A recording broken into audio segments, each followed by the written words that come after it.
안녕하세요. 오늘은 돌로미티를 가기 전에 알고 가면 도움이 되는 내용 몇 가지를 소개하려고 합니다. 먼저 하이킹 시즌입니다.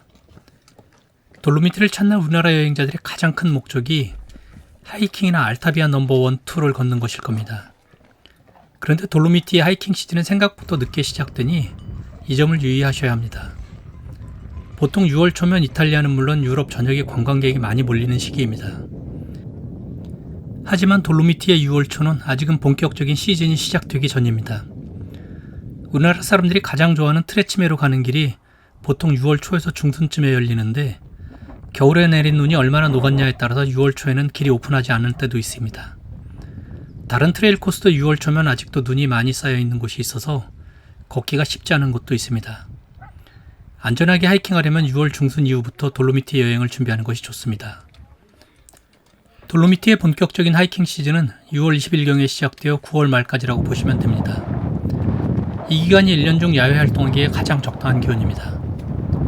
비교적 덜 복잡하고 저렴한 기간에 여행하시려면 6월 15일에서 6월 말, 그리고 9월 중순 이후부터 10월 초순까지가 괜찮습니다.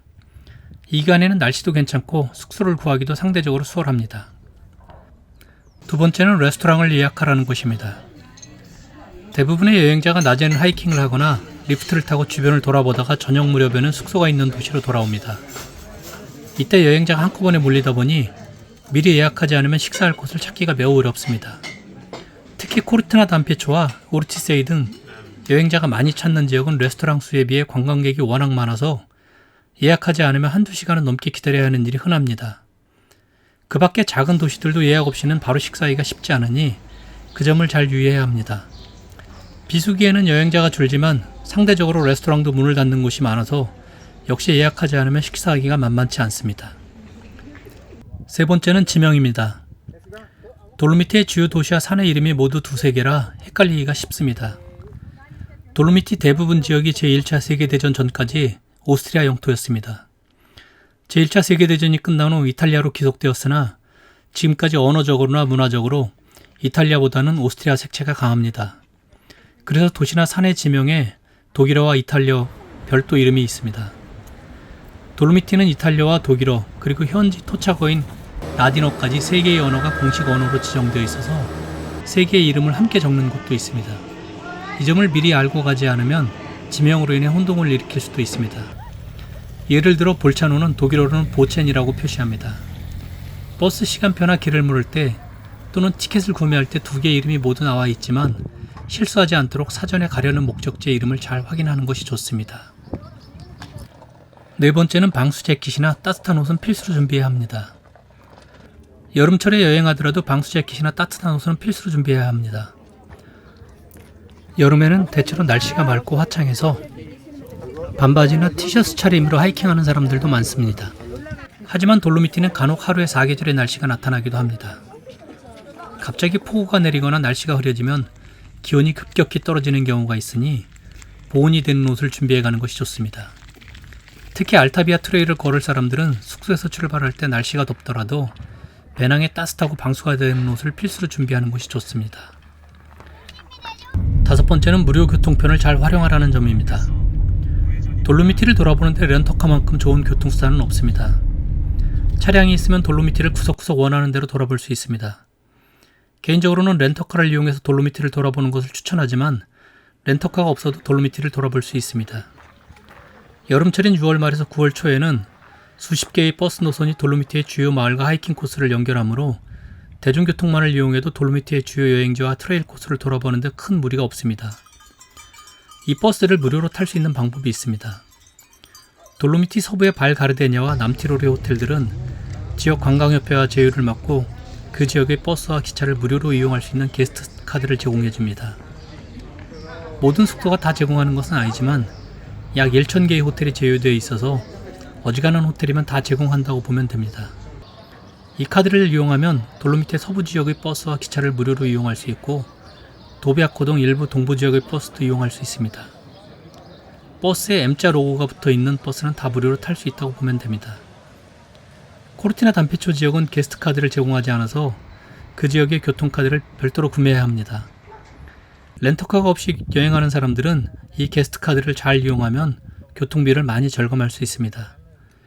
다만 렌터카로 여행하는 것에 비해 시간이 많이 소요되니 시간 여유를 갖고 여행하는 것이 좋습니다. 관광 안내소에서 미리 버스 시간표를 받아두면 여행하는 데 큰 도움이 됩니다. 하지만 성수기가 지나면 버스 노선이 없어지거나 확 줄어들어서 버스로 여행하기가 쉽지 않으니 여행하는 시기에 맞춰서 버스가 운행하는지를 잘 확인해야 합니다. 6번째는 산장에서의 숙박 및 식사입니다. 기회가 된다면 산장에서의 숙박이나 식사 등 돌로미티의 산장을 적극적으로 이용해보는 것도 좋습니다. 돌로미티의 산장들은 대부분 환상적인 일출이나 일몰을 볼 수 있는 곳에 있는 경우가 많아서 알타비아 종주를 하는 사람들 외에 일반 여행자에게도 인기가 많습니다. 산장은 대부분 여름에만 한시적으로 운행하므로 산장에서 숙박하려는 사람들은 산장 사이트 오픈 시기를 수시로 체크하면서 예약해야 합니다. 숙박이 어려운 경우는 산장에서 식사나 음료수를 마시며 휴식을 하는 것도 좋습니다. 돌로미티의 산장들은 아주 멋진 경치를 볼 수 있는 위치에 있는 경우가 많아서 그 풍경을 배경으로 휴식하다 보면 여행의 즐거움이 훨씬 배가 됩니다. 산장에서의 식사비는 도시에 비해서 별 차이가 없고 음식 또한 대체로 훌륭한 편이라 가성비가 아주 좋습니다. 마지막으로 물가입니다. 물가는 상대적이라 돌로미티의 물가를 한마디로 말할 수는 없습니다. 많은 사람이 비교하는 스위스에 비해서는 저렴하지만 이탈리아 다른 지역에 비해서는 확실히 비쌉니다. 간혹 돌로미티 물가를 스위스 50% 정도라고 말하는 사람들도 있는데 이것은 조금 과장된 말입니다. 성수기 때의 돌로미티 숙박비는 천정부지로 치솟아서 예약 시점에 따라서는 스위스 못지않게 비싸집니다. 성수기 때의 숙박비는 어지간하면 200에서 300유로는 기본으로 넘는다고 보시면 됩니다. 또한 성수기 때는 최소 3박 이상이 아니면 예약 자체를 받지 않는 숙소도 많고 다른 지역과는 달리 돌로미티는 선결제나 환불 불가 숙소도 많으니 이 점을 유의해야 합니다. 숙박비와 달리 식사나 교통 등은 스위스에 비해 한결 저렴합니다. 식사비는 돌로미티의 대부분 지역에서 15에서 30유로면 한 끼를 해결할 수 있습니다. 특히 이탈리아 사람들의 주식인 피자나 파스타 등은 보통 10에서 20유로에 먹을 수 있는 곳이 많습니다.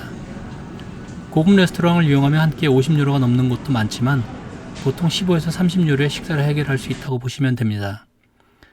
케이블카나 곤돌라 등은 스위스에 비하면 엄청나게 저렴한 편입니다.